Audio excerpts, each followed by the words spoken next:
हर service पर हम थोप नहीं सकते हैं। हिमालय की ऊंचाइयों पर तैनात किसी आर्मी डिटैचमेंट के सामने जो चैलेंजेज होंगे वह डिजर्ट में काम कर रहे किसी एयरफोर्स स्क्वाड्रन की चुनौतियों से पूरी तरह से अलग होंगे। एक तरफ एक्सट्रीम कोल्ड की सिचुएशन है तो दूसरी तरफ एक्सट्रीम हीट की सिचुएशन है। अब अगर हम यह कहें कि हर जगह एक जैसे प्रोसीजर्स अपनाए जाएं तो यह न केवल इम्प्रैक्टिकल होगा बल्कि हमारी फोर्सेस की क्षमताओं को भी यह सीमित कर देगा। इसलिए हमारा गोल यह होना चाहिए कि हम एक शेयर्ड बेसलाइन तैयार करें, एक ऐसा फ्रेमवर्क तैयार करें जो इंटर ऑपरेबिलिटी और म्यूचुअल ट्रस्ट को मजबूत करे, ताकि जब अलग अलग सर्विसेज एक साथ काम करें तो हर कोई यह भरोसा रख सके कि उनकी प्रोसेसेस और कार्यशैली में तालमेल है।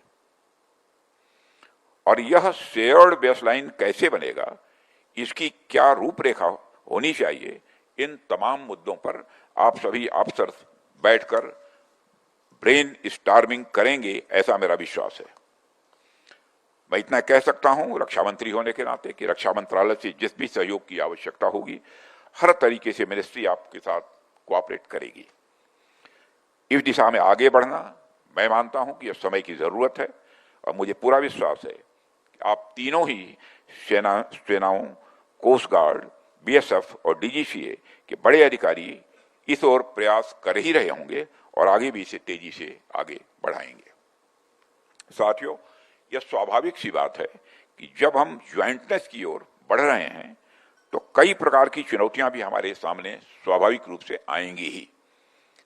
कोई भी बदलाव लाना हमारे लिए आसान तो बिल्कुल नहीं होगा, क्योंकि यह केवल पॉलिसी बदलने का सवाल नहीं है बल्कि यह माइंडसेट और अप्रोच बदलने का काम है। इसके लिए हमें सस्टेन्ड डायलॉग्स की आवश्यकता होगी, यानी लगातार बातचीत, विचार विमर्श और एक दूसरे को समझने का प्रयास हमें करते रहना होगा। हर सर्विस को यह अनुभव होना चाहिए कि दूसरा पक्ष उनकी परिस्थितियों और चुनौतियों को ठीक तरीके से समझ रहा है। इसके साथ ही हर सर्विस को एक दूसरों की परंपराओं और हेरिटेज का सम्मान भी बनाए रखना होगा। ऐसी स्थिति में लीडरशिप का रोल भी बहुत ही महत्वपूर्ण हो जाता है। उनको हर स्तर पर यह स्पष्ट करना होगा कि यह बदलाव कैसे आया और सबसे महत्वपूर्ण यह बदलाव क्यों जरूरी है। जब हर सैनिक, हर अधिकारी, हर कर्मचारी यह समझ ले कि ज्वाइंटनेस उनकी सुरक्षा, क्षमता और मिशन की सफलता के लिए अत्यावश्यक है, तभी हम ज्वाइंटनेस और इंटीग्रेशन की ओर मजबूती से आगे बढ़ पाएंगे। साथियों, इसके लिए हम इंटरनेशनल लेवल पर मौजूद बेस्ट प्रैक्टिसेस से सीख सकते हैं, लेकिन हर देश की अपनी परिस्थितियां होती हैं। इस सच्चाई को भी हमें समझना होगा। इसलिए हमें अपने सॉल्यूशंस भारत की नेसेसिटीज के अनुसार ही विकसित करने होंगे और इस तरह बातचीत, समझदारी और कंटेक्स्ट स्पेसिफिक सॉल्यूशंस के जरिए ही हम एक ऐसा सिस्टम बना सकते हैं जो मॉडर्न हो, कैपेबल और हर सर्विस के लिए यूजफुल होगा। साथियों, ज्वाइंटनेस के उदाहरण हम सब अपने बचपन से ही सुनते आए हैं। जब हम अपनी कहानियों पर गौर करेंगे तो हम पाएंगे कि आज हम जिस ज्वाइंटनेस की बात कर रहे हैं उसके उदाहरण तो हमारी भारत की संस्कृति में भी मौजूद हैं। अभी 2 दिन बाद ही हम दशहरा का पर्व मनाने जा रहे हैं। यह पर्व असत्य पर सत्य की विजय और अधर्म पर धर्म की स्थापना का प्रतीक है। हम सब जानते हैं कि दशहरा का दिन मां दुर्गा ने असुरों का इस दिन संहार किया था। मां दुर्गा की कथा के बारे में भी आप सब अच्छी तरह जानते होंगे, बताने की आवश्यकता नहीं है। कथा यह कहती है कि जब महिषासुर जैसे दैत्य का आतंक बढ़ गया तो उसके वरदान के कारण देवता उसे परास्त नहीं कर पा रहे थे।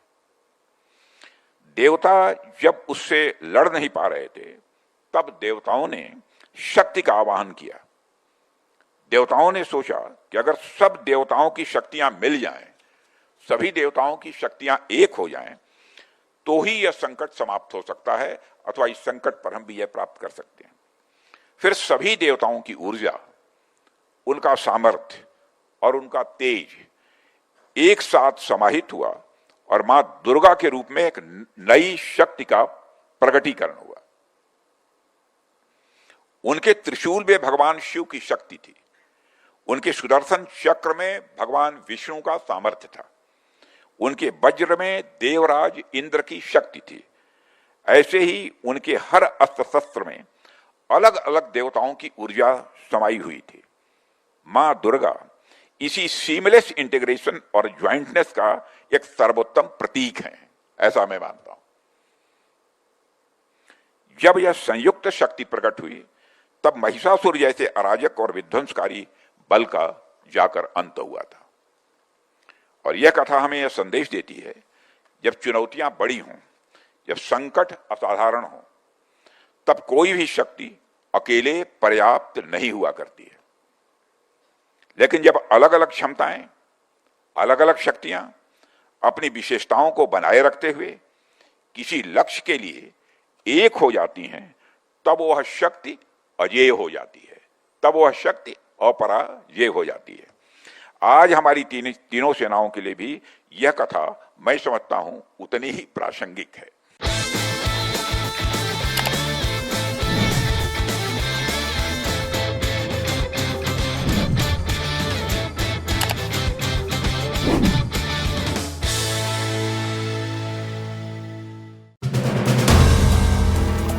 If you like the video, do like, comment, share and subscribe.